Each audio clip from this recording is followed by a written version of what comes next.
This traffic through this little town I'm in, I don't even know what this place is called, but it ain't too truck friendly in some of these little turns I done had to make, I'll tell you that.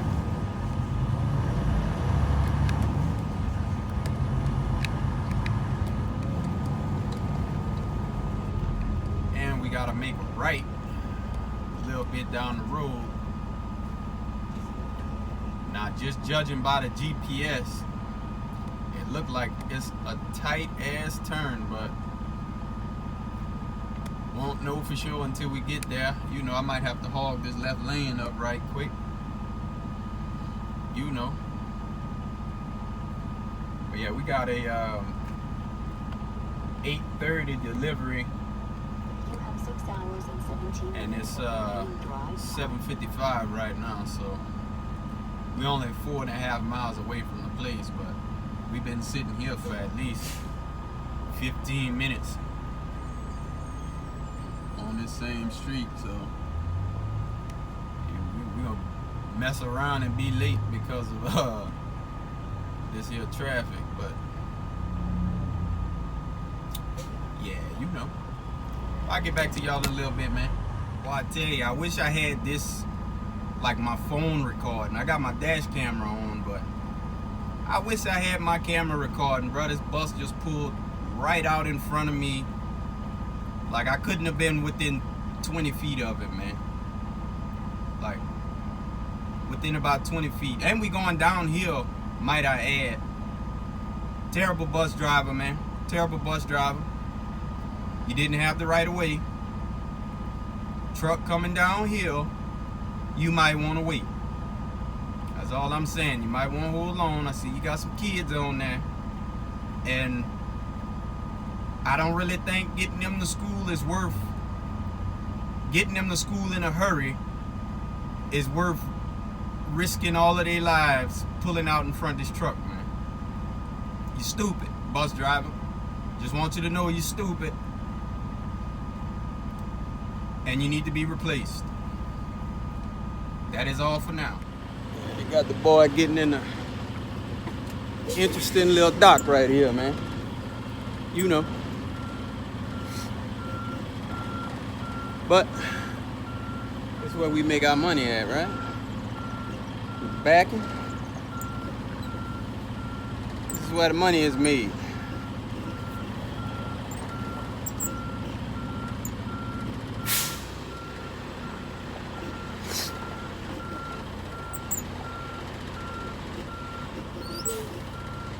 That's money. Money right there.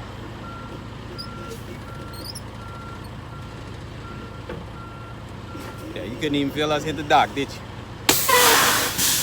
I know you didn't. Don't worry about it. Yeah, man, so today's video is becoming an owner-operator worth it? Right? I'm just doing that due to the astounding number of, come on lady, I don't need you telling me that. Astounding number of emails I get about it. And as anybody is gonna tell you, that depends on your situation. You know what I mean? It's a lot of factors that play a part, and especially into the way the market is today. It's just too many factors that we could factor in to really be able to determine whether it's worth it or not. I mean, for me, it was worth it. You know, but everybody got a different situation.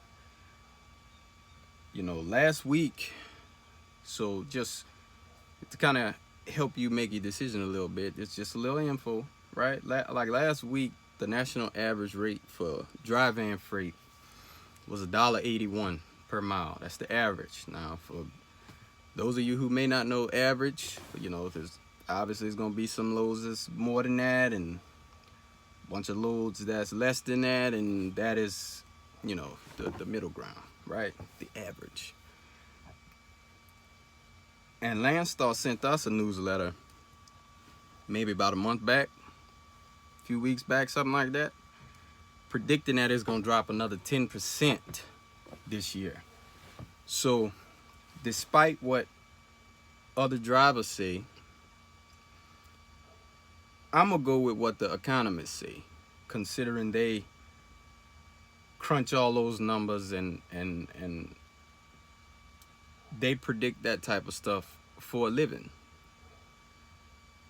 You know, yeah, we drive the trucks, but at the end of the day, you don't know, I don't know. Realistically, they don't know either, but they have a lot better clue than a driver. So if you're thinking about coming into, you know, this whole owner-op life, I say listen to the economists, me, not no other driver, because they've been saying, oh, well, you know, the rate's going to go back up and such. They ain't going up. They ain't went up. Unless my eyes be tripping, but yeah. Now, most of us at Landstar, we still doing just fine, but don't let that make your decision for you, because what I do, okay, I've been here for a little bit now, so I have a little decent network with agents that I use that I can get a consistent rate with. You know, like this load that I'm pulling out of Baltimore, every time I come over here, this is the same load that I pull out of there. Good relationship with the broker. You know what I mean? But you just, you coming over here brand new, you know what I'm saying? And depending on how well you've researched all of this, you don't know where, you know, you don't know what the hot lanes are, and you just don't know. So it could be challenging when you first get here. This ain't the same market it was last year, where you could just come out here, you know, 220 was the average, and even making mistakes, you'd be just fine. You know what I mean? Because you're getting paid enough to be able to afford mistakes. The way the industry is right now, it's not really built for for mishaps. You know what I mean? If you spot market or you know operating on these low boards like this.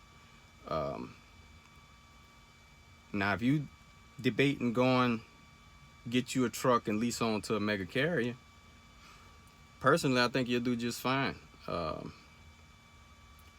Just for the simple fact that all of the freight is going to be consistent, man. I mean, unless you go into a company that's, you know, in a similar circumstance to what Falcon Transportation just was, or Falcon Transport, whatever they call it, I think you'll do just fine.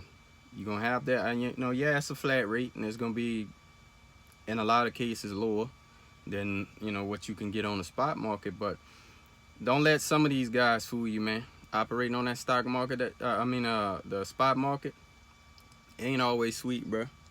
Ain't always sweet. Again, for those of us that been doing this for a little bit, most of us got fairly decent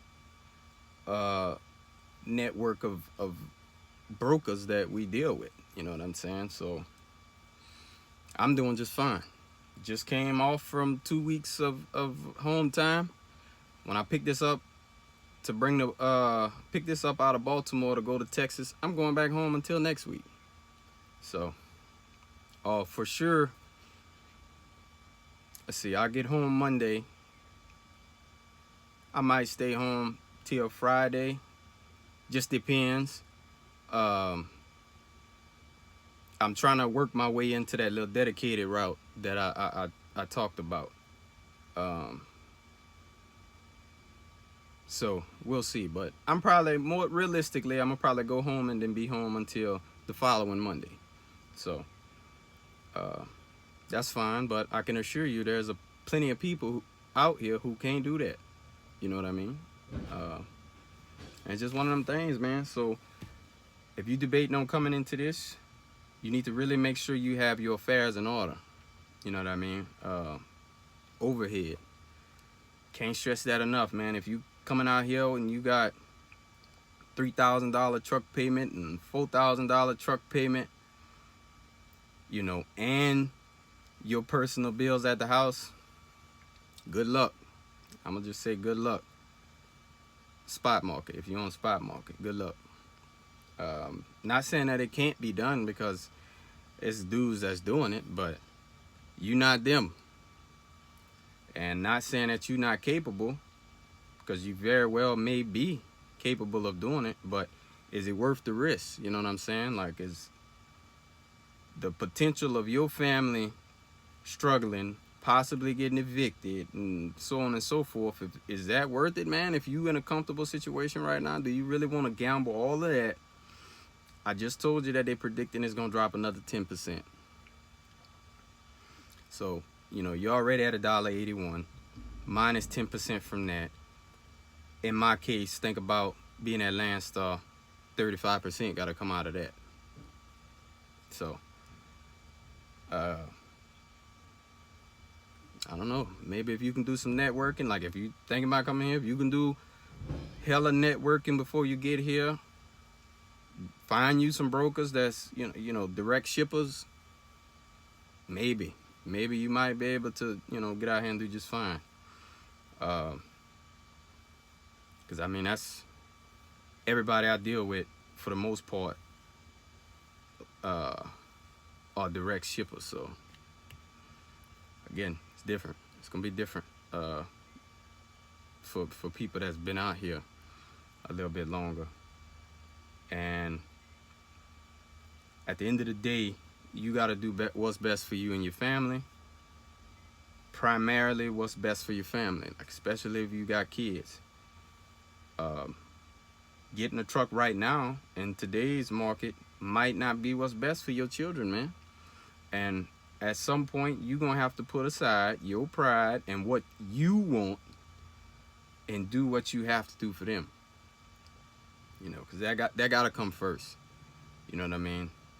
So, I mean, if you're on the fence about it, and if you're one of the guys that's emailed me, I would just say, if you're going to do it, make sure your affairs at home are in order. Have you a couple months, whether that be rent, your mortgage, average, whatever your utility bills is and all that, all those extra bills. Make sure you got a few months of money for that stuff tucked away, just in case. Because again, you never know how this gonna go, man. And I'm not trying to scare anybody, because at the end of the day, you grown man and or woman, you're gonna do what you want to do anyway. I just want to make sure that you're making a well-informed decision when you decide to do it. That's it. So take that how you want it, and again, do what's best for you. So that's all I got, man. If you're on the road, be safe. And if you're an operator and you pull a flatbed, some of y'all need some backing lessons. I can see that. Some of y'all need some backing lessons. That dude that tried to clean up my front end the other day, luckily it didn't really do no damage. Scratches and stuff that is not really detrimental to the safe function of my truck. But yeah, man, get you some backing lessons, bro. You might need that. If you need that, you ain't backed in somewhere in a while, man, you get to the truck stop, go set you some cones down, man. Practice backing up. I don't need you trying to take off the front end of my truck. So that's that. But y'all be easy, man. I'm gonna go live when I get to Baltimore, which probably be around noon, a little after that, depending on how long they take to unload me. So I'm out.